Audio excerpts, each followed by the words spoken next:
নমস্কাৰ বন্ধুসকল, ভালনে আপোনালোকৰ? আশা কৰোঁ ভালে আছে। আজি মই মোৰ মম্পি BS চেনেলৰ আন এটা নতুন ভিডিঅ'লৈ আপোনালোক স্বাগতম জনাইছোঁ। আজি মই মোৰ ভিডিঅ'ত আঠখেলীয়া নামঘৰৰ বিষয়ে লৈ আহিছোঁ। সকলো চাব আৰু চাই কেনেকুৱা পায় জনাব। যদিহে মোৰ ভিডিঅ'টো চাই ভাল পায় তেনেহ'লে আপোনালোকে প্লিজ চেনেলটো ছাবস্ক্ৰাইব কৰি ল'ব। আৰু যিসকলে প্ৰথমবাৰৰ বাবে মোৰ ভিডিঅ' চাইছে তেওঁলোকে প্লিজ একেবাৰে নাপাহৰিব ছাবস্ক্ৰাইব কৰি ল'ব চেনেলটো আৰু কাষতে থকা বেল আইকনটো টিপি অল কৰি ল'ব। তেতিয়া মোৰ সকলো নটিফিকেশ্যন আপোনাৰ মোবাইল সোনকালে পাব। আহক তেনেহ'লে দেৰি নকৰোঁ, মোৰ ভিডিঅ'টো আৰম্ভ কৰোঁ।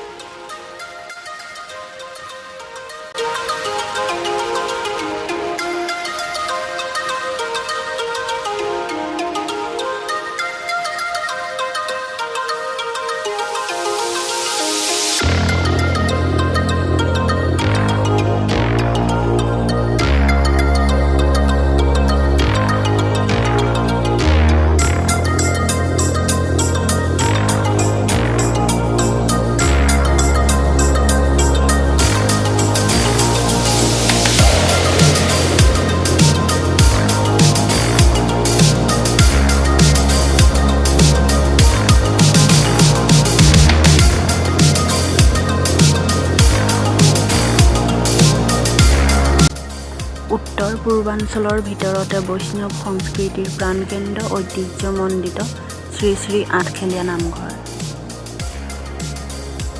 গোলাঘাটৰ কাকডোঙা আৰু মক্ৰম নদীৰ পাৰত আছে এই নামঘৰটো। নামঘৰটোৰ সৈতে জড়িত হৈ আছে অসমৰ মধ্যযুগৰ ইতিহাস আৰু এই নামঘৰটোৰ সৈতে জড়িত হৈ আছে আহোম ৰাজ পৰিয়ালৰ বহু কাহিনী। ল'ৰা ৰজাৰ সৈনিকৰ অত্যাচাৰৰ পৰা ৰক্ষা পাবলৈ নগা পাহাৰত আশ্ৰয় লৈ আছিল গদাপাণিয়ে। আহোম ৰাজ্যৰ বিখ্যাত বচা দৈয়াং অঞ্চলত প্ৰৱেশ কৰি আত্মগোপন কৰিছিল গদাপাণিয়ে।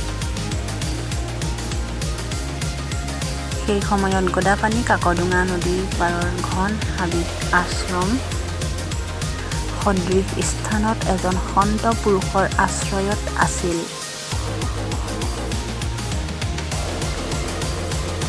সন্তজনে ভৱিষ্যৎবাণী কৰাৰ দৰে গদাপাণিয়ে গদাধৰ সিংহৰ নাম লৈ আহোম ৰাজ্যৰ ৰজা হৈছিল। পাছত সন্তলোকজনক বিচাৰি গৈছিল যদিও তেওঁক নাপালে।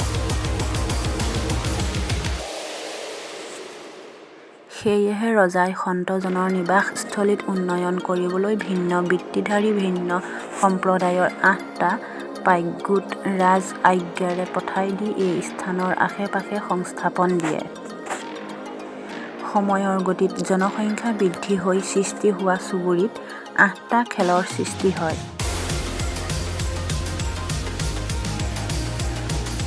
সেই আশ্ৰমখনেই পৰৱৰ্তী কালত শ্ৰী শ্ৰী আঠখেলীয়া হৰি মন্দিৰ আৰু বৰ্তমানৰ শ্ৰী শ্ৰী আঠখেলীয়া নামঘৰ ৰূপে জনাজাত হৈ পৰিল।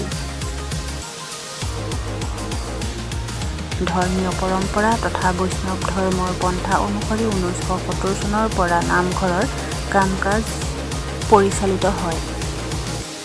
ভাৰতৰ বিভিন্ন ৰাজ্যৰ লগতে অষ্ট্ৰেলিয়া, আমেৰিকা, ৰাছিয়া, নেদাৰলেণ্ড আদি দেশৰ পৰাও পৰ্যটক আহে। শ্ৰী শ্ৰী আঠখেলীয়া নামঘৰত চাকি-বন্তি জ্বলালে মনোবাঞ্ছা পূৰ্ণ হয় বুলিও প্ৰতিবাদ আছে। নামঘৰৰ কাষতে থকা পুখুৰীৰ মাজত আছে কৃষ্ণৰ ৰাসলীলা মনোমোহা দৃশ্য।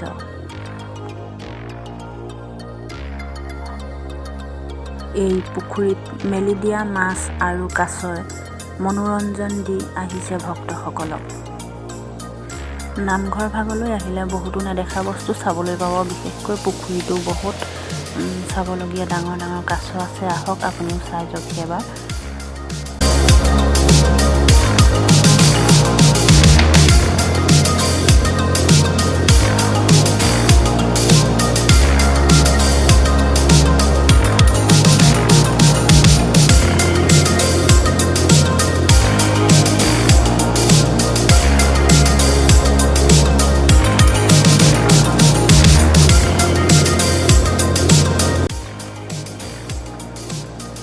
এইফালে আছে এয়া ডবা